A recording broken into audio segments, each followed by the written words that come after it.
اهلا وسهلا بكم في فيديو جديد مع منجز. ايه الاخبار يا جماعه؟ يا ترى ايه اللي انت شايفه قدامك دوت؟ اللي انت شايفه قدامك ده احد العملاء بعت لي المجموعه دي وكان عنده مشاكل فيهم وقال لي ارجوك حاول ان انت تعمل لي كل المشاكل اللي فيهم، وعشان كده انا بصور له الفيديو دوت. فيا ريت يلا نشوف مع بعض ايه اللي احنا بنقدمه برضو كخدمات اخرى. ايه اول الخدمات اللي احنا بنقدمها؟ ناس كتير بعد ما تشتري الولاعات الزيبو بتكون مش عارفه ان هي تنضفها ازاي. الولاعه دي كانت جايه لونها غامق قوي وشكله مش جميل وكان فيها بقع. اضف الى ذلك الولاعه زي ما انتم شايفين حالتها ممتازه جدا. انا كنت عملت لكم فيديو لتنظيف الولاعات الزيرو ازاي ان انت تقوم بيه.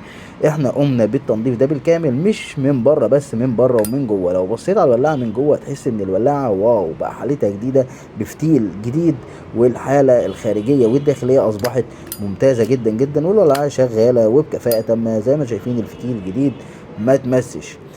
تعالوا نروح مع بعض التاني ولاعة، وكان نفس اللي مطلوب في الأولى هو نفس اللي مطلوب في التانية برضو. كان عليها بعض الآثار من بره كده وتم تلميعها من بره ومن جوه، والولاعة رجعت جديدة وبتلمع من جديد. يلا نشوف تالت واحدة، ودي كان برضو حالتها الخارجية ضعيفة قوي قوي قوي، والحمد لله قدرنا ان احنا نستعيد حالتها الأصلية. شايفين اللون الذهبي اللي بيلمع فيها والبقع اللي كانت موجودة وتم إزالتها، والحمد لله الولاعة رجعت لحالتها الأصلية. ونشوف كده من جوه برضو رجعت لحالتها الأصلية، ما شاء الله عليها كده. الولاعات رجعت بصراحة من اول تكة، والفتيل بتاعها رجع جديد نوفي زي ما احنا شايفين. واخر ولاعة معانا من الولاعات الزيبو، واقول بس حاجة للناس المعلومة، الولاعة دي مش زيبو اصلي. هي تبدو ان هي فعلا زيبو اصلي، ولكن في معلومة احب ان انا انوه ليكم واعرفها لكم.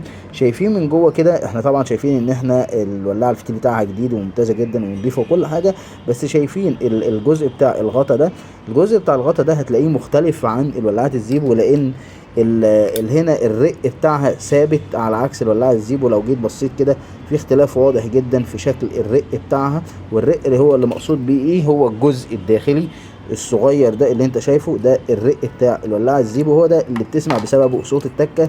فيعني حاولوا ان انتوا ما تقعوش في الخطأ ده. الولاعه دي هي مش زيبو اصلي، ولكن احنا برضو عملنا فيها كل مطلوب وكل اللازم عشان نكون عارفين. هنروح بقى ننتقل للولاعات الغاز، وكانت اول مشكله بتقابله في الولاعه الغاز دي ولاعه ووترمان، من الولاعات الممتازه جدا بصراحه وتحفه، وانا مش بشكر فيها عشان حاجه اكتر ان هي فعلا ولاعه ممتازه. هو كان اشتراها مني من فتره، بس طبعا عطل قوي في موضوع الملو، وكل اللي هيشوف البلف الغريب ده هيقول املاها ازاي. انا حضرت له صمام مخصوص للملو بتاع الولاعه، والصمام ده مخصوص لملو الولاعه، لان هو يا دوب بالظبط قد مكان البلف بتاعها بالظبط، هو معمول عشان الولاعه دي. ورحنا بعد كده للولاعه الرونسون اللي كان فيها شويه مشاكل طفيفه، والحمد لله تم معالجتها، والولاعه رجعت وتشتغل وبكفاءه تامه ومفيش فيها ادنى مشكله.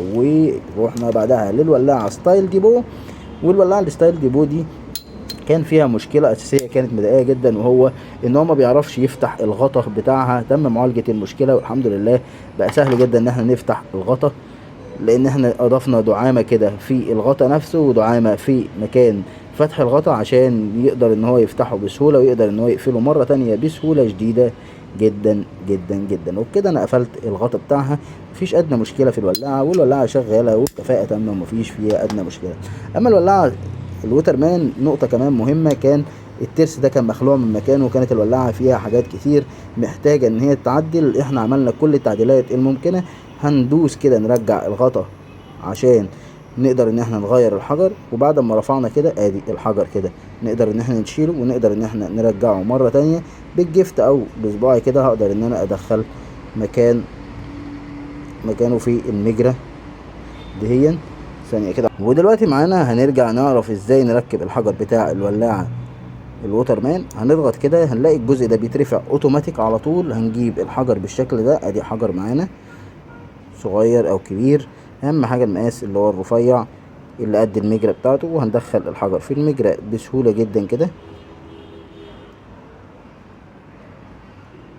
انا عشان بصور وبشوف الصوره من خلال الكاميرا، فطبعا مش زي ما هيبقى شايفها قدامي بشكل طبيعي. كده الحجر ركب بشكل طبيعي، ونقفل تاني المجرى، وكده الدنيا بقت تمام في الولاعه الووترمان. لو عجبك الفيديو طبعا ما تنساش تدوس لايك سبسكرايب على القناه، اشترك في القناه، واشوفكم في فيديو جديد. سلام.